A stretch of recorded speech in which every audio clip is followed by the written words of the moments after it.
Stop throwing away 9 out of every 10 pits you plant, because right now, the way you're doing it, most of them are never going to sprout. And I'm about to show you the exact crack that changes everything. Before we get into it, if you want serious, practical peach growing tips every single week, tips that actually come from dirt under the fingernails experience and not some copy-paste garden blog, make sure you hit that subscribe button right now, because I'm going to keep dropping this kind of stuff, and you don't want to miss the next one. In this video, I'm going to show you exactly how to crack open peach, plum, cherry, apricot, and almond pits the right way, so that instead of waiting 3, 4, sometimes 6 months, wondering if anything is going to happen underground, you're going to see sprouts in a fraction of that time. I'm going to walk you through why most people fail at this, what's actually happening inside that pit, biologically. And then I'm going to give you the exact step-by-step method that commercial growers use to get germination rates that home growers only dream about. By the end of this video, you're going to look at every pit you eat differently, because you're going to know it's basically a free tree waiting to happen if you treat it right. Let's talk about why this goes wrong for almost everybody, because I guarantee you, most people watching this right now have tried planting a peach pit or a cherry pit straight into a pot of soil, and then waited, and nothing happened. And when nothing happens, people assume the seed was bad, or the variety doesn't grow from seed, or they just don't have a green thumb. None of that is usually true. The real problem is almost always the same thing. They planted the whole pit, shell and all, and expected the shell to just magically fall apart on its own timeline, which it eventually might. But by the time it does, you've lost months. Sometimes the seed has rotted from sitting in wet soil for too long, or it's been eaten by a rodent, or a fungus got into it before it ever had a chance to crack naturally. I've seen growers toss out entire batches of pits because they got impatient at the 2-month mark and assumed the whole thing was dead, when in reality, the seed inside was probably fine. It just never got the mechanical help it needed to break out of its own armor. Here's the mistake almost everyone makes, and I want you to really sit with this one because it's counterintuitive. People think that because a fruit tree drops thousands of pits in nature and some of them grow into trees, that means nature does this easily and effortlessly. But think about it. In nature, out of those thousands of pits, maybe 1 or 2% actually make it to becoming a seedling. The rest get eaten, they rot, they freeze and crack in ways that damage the embryo, or they simply never break dormancy at all. Nature isn't efficient here. Nature is playing a numbers game across hundreds of years and millions of seeds. You don't have millions of seeds, you've got a bag of pits from last summer's peaches, and you want most of them to grow, not 1 or 2%. That's why you can't just copy what happens randomly in the wild and expect a good result. You have to understand what's actually going on inside that shell and speed up the process intentionally. So let's get into the actual biology of it, and I promise I'll keep this simple, no lab coat required. Every one of these stone fruits, peach, plum, cherry, apricot, and even almond, which is technically a fruit tree too, even though we treat it like a nut, produces a seed that's protected by a hard woody shell called the endocarp. That's the pit itself. Inside that pit is the actual seed, sometimes called the kernel, and that's where the embryo lives, that tiny structure that's going to become roots, stem, and leaves if it gets the chance. That hard shell exists for a reason. It's a survival mechanism. In the wild, that shell protects the seed from being digested if an animal eats the fruit and passes the pit.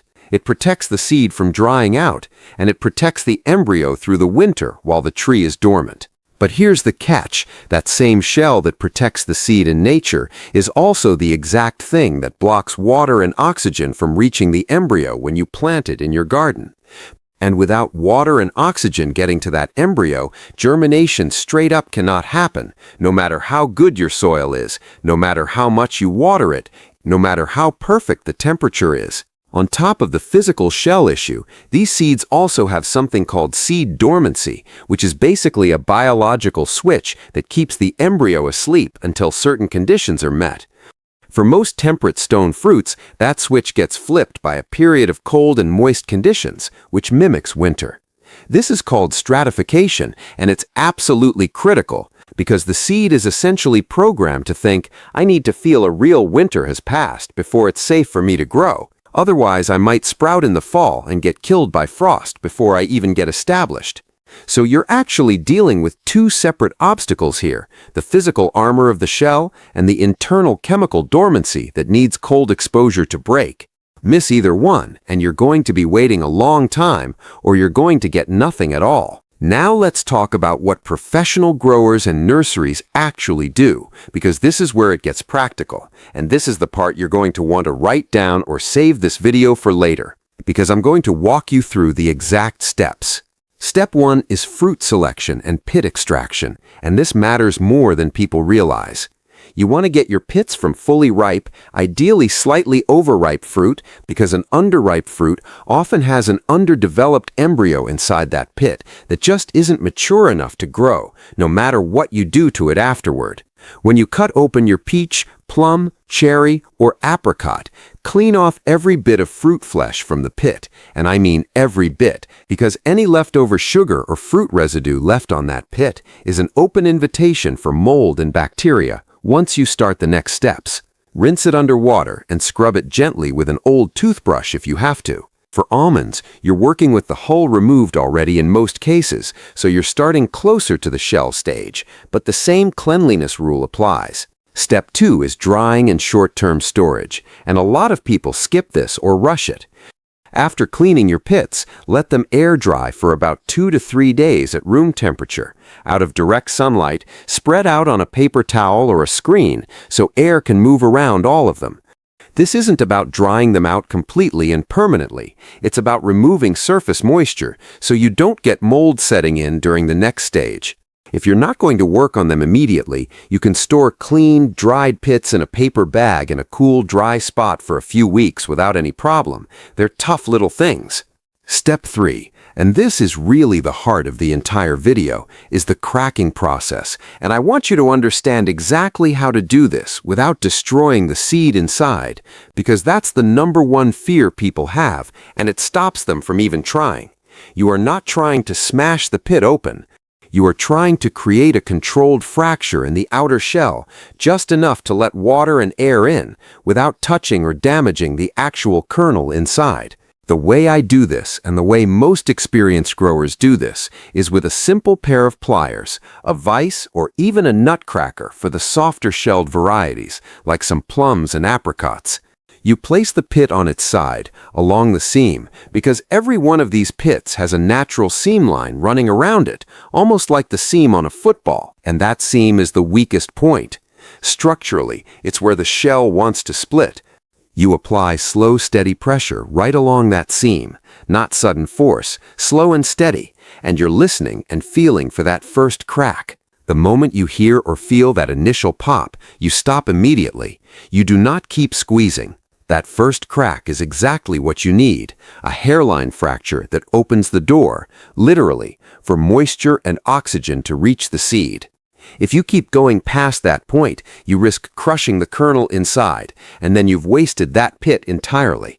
For harder shells, like some peach and apricot varieties, you might need a small hammer and a flat surface instead of pliers, and in that case, you want to tap gently and repeatedly along that same seam line, rotating the pit slightly between taps until you get that same controlled crack, rather than one hard hit that shatters the whole thing unpredictably.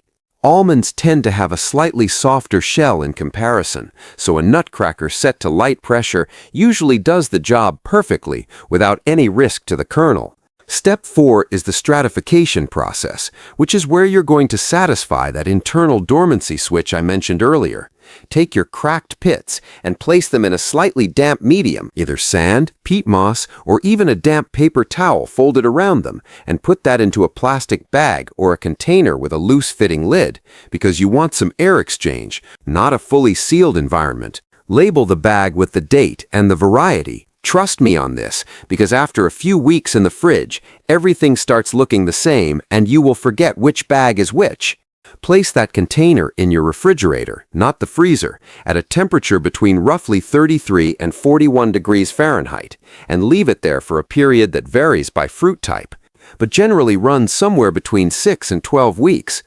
Peaches and apricots typically want around 8 to 10 weeks. Plums are similar. Cherries often want closer to 12 weeks because they tend to have a deeper dormancy. And almonds usually need somewhere around 8 weeks. Check on your pits about once a week during this time. Just a quick peek. Make sure the medium is still damp, not soaking wet, and not dried out, and look for any signs of mold. If you see mold starting, rinse the pit gently, let it air dry for an hour, and put it back in with fresh, slightly damp medium. Step 5 is watching for the actual sign of germination while still in the fridge, and this is the exciting part, because with pits that have been properly cracked, you are going to start seeing a tiny white root tip, called the radicle, emerging from that crack well before the full stratification period is even over, sometimes in as little as 3 to 4 weeks instead of waiting the full dormancy period like uncracked pits often require. This is the entire point of cracking the shell first. You're not fighting against the armor anymore. You're giving the embryo a head start the moment conditions are right. Instead of making it fight through frozen soil and try to physically split a hard shell using nothing but its own growing pressure, which is an enormous amount of energy for a tiny seedling to spend before it's even broken the surface of the soil. Step 6 is transplanting into soil at the right moment, and timing this well makes a huge difference in your success rate. The moment you see that little white root tip poke out to about a 1/4 inch to a 1/2 inch long, that's your window. Don't wait for a big root system to develop inside that bag, because a longer root becomes fragile and easy to snap during transplanting.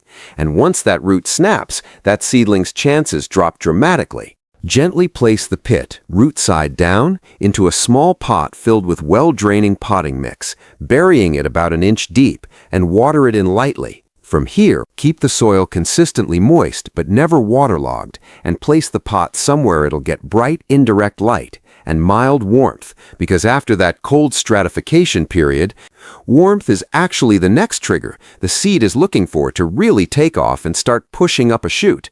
Now let me paint the picture for you like we're standing out in the yard together, because I want you to really see what this looks like in real life, not just hear it described. Imagine you've got a peach pit that you cracked 3 weeks ago, and it's been sitting in a damp paper towel in your fridge. You pull the bag out to check on it, like you do every week, and instead of just a solid closed pit, you notice one side of the shell has that hairline crack you created, and right at the edge of that crack, there's this small, pale, almost ghostly white nub poking out, maybe the size of a grain of rice. That's your root. That's the sign everything worked.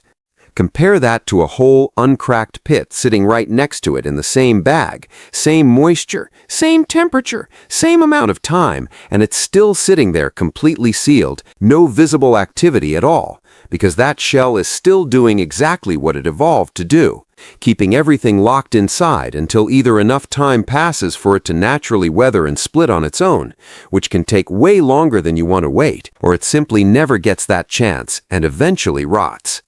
That side-by-side comparison is the whole video in one image. The crack didn't force germination that wasn't going to happen. It simply removed the physical barrier that was slowing the whole process down and let the embryo respond to the cold and moisture immediately instead of months later. I want you to comment down below with the word cracked if you've ever tried growing a fruit tree from a pit before, and tell me what happened. Did it grow? Did it rot? Did nothing happen at all? I read through these comments because it genuinely helps me know what problems you all are actually running into out there. And sometimes the questions in the comments turn into the next video on this channel. Now here's the golden tip. The one thing that most people, even people who've been doing this cracking method for a while, still get wrong or don't know about at all. When you're picking which pits to crack in the first place, do the float test before you do anything else.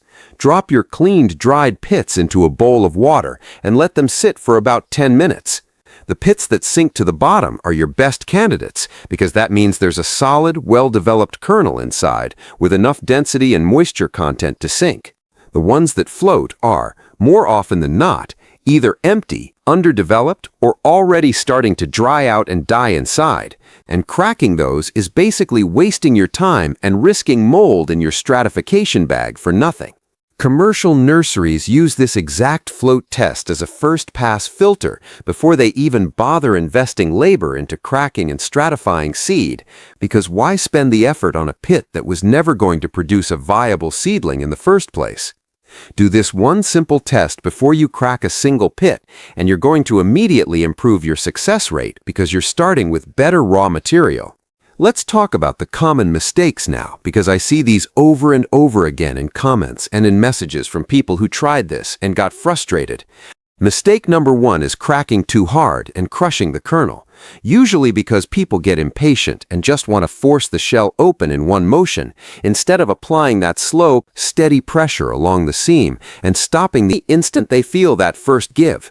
Mistake number 2 is skipping the stratification step entirely and just planting a cracked pit straight into warm soil, expecting it to sprout right away, and then wondering why nothing happens, when the truth is that internal dormancy switch still needs that cold period, regardless of whether the shell is cracked or not. Cracking the shell speeds up the process once cold stratification is happening. It doesn't replace the need for cold exposure altogether. Mistake number 3 is letting the stratification medium get either bone dry, which just stops the whole process cold, or completely waterlogged, which almost guarantees mold and rot before the seed ever gets a chance to sprout, so checking that moisture level weekly really matters. Mistake number 4 is waiting too long to transplant once that root tip appears, letting it grow several inches long inside the bag, which makes it incredibly fragile and prone to snapping the moment you try to move it into soil. And mistake number 5, which honestly might be the most common one of all, is not labeling their stratification bags and ending up with a fridge full of unmarked bags of pits, completely lost on which variety is which and how long each one has actually been in there. This turns a precise process into total guesswork. If you take one thing away from this whole video, let it be this, that hard shell isn't your enemy, and it isn't some mysterious obstacle you can't control. It's just a piece of armor that nature built for a completely different survival situation than the one you're creating in your own backyard. And once you understand that, you stop fighting against the seed and you start working with it. Every pit you've ever thrown in the trash after a peach or a cherry was potentially a tree, and now you actually know how to give it a real shot at becoming one, instead of relying on luck and hoping something happens after a few random months in a flower bed. This stuff isn't complicated once somebody actually shows you the real process, instead of just telling you to bury a seed and wait, and now you know it, and you can go try it today with whatever fruit you've got sitting on your kitchen counter right now. If this helped you out, or if you learned even one thing you didn't know before hitting play, do me a favor and subscribe to the channel so you don't miss what's coming next, because there's a lot more of this practical, real-world growing knowledge on the way every single week. In the next video, I'm going to show you exactly how to tell the difference between a seedling grown from a pit that's going to produce fruit true to the parent tree, and one that's going to throw you a complete surprise, plus what that actually means for grafting your own peach trees down the road. So make sure you're subscribed and notifications are on, because you are not going to want to miss that one.